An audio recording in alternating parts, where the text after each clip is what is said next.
আসসালামু আলাইকুম। অবশেষে ২০২৪ সালের এইচএসসি পরীক্ষা ২ মাস পিছিয়ে যাচ্ছে। ইতিমধ্যে স্মারকলিপি পাঠানো হয়েছে প্রধানমন্ত্রীর কাছে।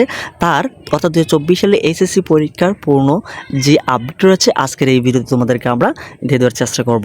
তো আমাদের যারা সাবস্ক্রাইব করে রয়েছে নিয়মিত দর্শক যারা রয়েছে তারা কিন্তু প্রতিটি ভিডিও নোটিফিকেশান সবার আগে পেয়ে যায়। তারা যে শিক্ষামূলক প্রতিটি ভিডিও নোটিফিকেশান কিন্তু পেতে হলে অবশ্যই তোমাদেরকে চ্যানেলটিকে সাবস্ক্রাইব করে রাখতে হবে। ওকে, তো এখন আমরা এই পুরো বিশ্বের যে আপডেট তথ্য রয়েছে সেটা আমরা জানিয়ে দেবো ২০২৪ সালের এসএসসি পরীক্ষা সম্পর্কে। তোমরা কিন্তু অলরেডি এখানে একটি হেডলাইনে দেখতে পাচ্ছ, সব বোর্ডের এসএসসি পরীক্ষা পেছানো নিয়ে যা জানালো আন্তঃশিক্ষা বোর্ড তার কিন্তু আপডেটটি এখন আমরা তোমাদেরকে জানিয়ে দিচ্ছি। তো এর আপডেটটি জানার জন্য আমরা একটু নিচের দিকে তার বিস্তারিত অংশটিতে আসলে আমরা কিন্তু এখানে দেখতে পাচ্ছি বন্যা পরিস্থিতির কারণে সিলেট বিভাগের উচ্চ মাধ্যমিক সার্টিফিকেট এইচএসসি মাদ্রাসা ও কারিগরি পরীক্ষা আগামী ৮ জুলাই পর্যন্ত স্থগিত করা হয়েছে গত ২০ জুন, যেটা আমরা তোমাদেরকে কয়েকদিন আগেই অর্থাৎ নিউজটি পাওয়ার সাথে সাথে কিন্তু আমরা তোমাদেরকে জানিয়ে দিয়েছি। আমি আবারও বলছি, আমাদের চ্যানেলে যারা নিয়মিত দর্শক রয়েছে বা সাবস্ক্রাইব করে রেখেছে তারা কিন্তু অলরেডি সাথে সাথে সেই নিউজগুলো নোটিফিকেশান পেয়ে যাচ্ছে। তোমরা যারা নতুন অবশ্যই চ্যানেলটিকে সাবস্ক্রাইব করে রাখো। ওকে, তারপর দেখো এখানে, তবে সিলেট বিভাগে পরীক্ষা পেছালেও অন্যান্য বিভাগগুলোতে ৩০ জুন থেকেই পরীক্ষা শুরুর কথা জানিয়েছেন আন্তঃশিক্ষা বোর্ড সংশ্লিষ্টরা। এদিকে পরীক্ষা পেছানোর দাবিতে শিক্ষার্থীরা জানান ২০২৩ সালের ফেব্রুয়ারিতে এইচএসসির ক্লাস শুরু করে এখন ২০২৪ সালের জুনে পরীক্ষা নেওয়া হচ্ছে।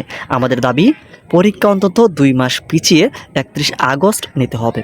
অর্থাৎ শিক্ষার্থীদের যে দাবিটা আগেও করেছিল ২ মাস পিছিয়ে ৩১ আগস্ট নেওয়ার কথা, সেটা কিন্তু পুনরায় তারা আবার স্মারকলিপি পাঠানো হয়েছে প্রধানমন্ত্রীর কাছে, যেটা আমরা একটু পরেই দেখতে পাবো। তাই সেজন্য সম্পূর্ণ ভিডিওটি দেখতে হবে। তো এদিকে এখানে শিক্ষার্থীদের যে মতামত অনুসারে এখানে কিন্তু বেশ কিছু তথ্য কিন্তু তারা শেয়ার করেছে। অর্থাৎ ২০২৪ সালে এসএসসি পরীক্ষা পেছানোর বেশ কিছু কারণ রয়েছে এখানে কিন্তু তারা উল্লেখ করেছে। তার মধ্যে অন্যতম হচ্ছে লোডশেডিং, ঘূর্ণিঝড় উপকূলীয় এলাকার অনেক শিক্ষার্থী কিন্তু তারা কিন্তু এই যেই প্রিপারেশনটা রয়েছে সেটা কিন্তু তারা ক্ষতিগ্রস্ত হচ্ছে নানাভাবে। তার নিচে আসলে আমরা কিন্তু দেখতে পাচ্ছি, তিনি আরও জানান শিক্ষার্থীদের আন্দোলন করেছে, এর আগেও শিক্ষা মন্ত্রণালয়ের উদ্দেশ্যে চিঠিও কিন্তু দিয়েছে, কিন্তু তারা কোনো প্রকার ফলাফল পায়নি। তবে এখন বর্তমানে নেত্রকোনা, লালমনিরহাট, গাইবান্ধা সহ উত্তরাঞ্চলের বিভিন্ন স্থানে বন্যা ছিল। সিলেট বিভাগে পরীক্ষা স্থগিত হলেও এসব স্থানের বিষয়ে কোনো সিদ্ধান্ত নেয়নি। তারা কিন্তু এই বিষয়টি এখানে কিন্তু উল্লেখ করেছে। তবে এখন যে তোমাদের স্মারকলিপিটা পাঠানো হয়েছে, তো এর উপরে যদি আমরা আসি তাহলে কিন্তু এর নিচের দিকে আমরা পেয়ে যাচ্ছি।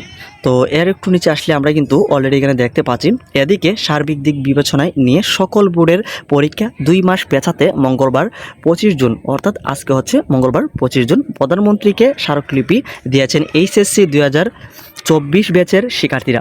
প্রধানমন্ত্রীর কার্যালয়ে পরীক্ষার্থীদের পক্ষে এই স্মারকলিপি জমা দেন ধানমন্ডি আইডিয়াল কলেজের শিক্ষার্থী মাইশা মাহবুব স্নেহা।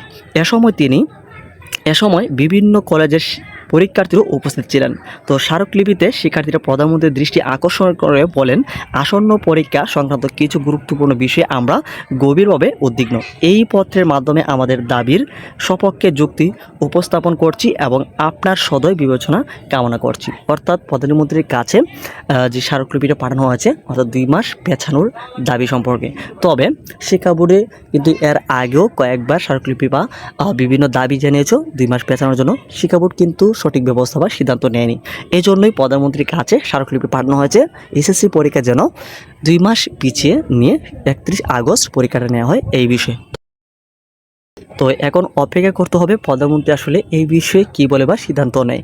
তো সেই আপডেটটা পেতে হলে অবশ্যই চ্যানেলটিকে এখনই সাবস্ক্রাইব করে রাখো।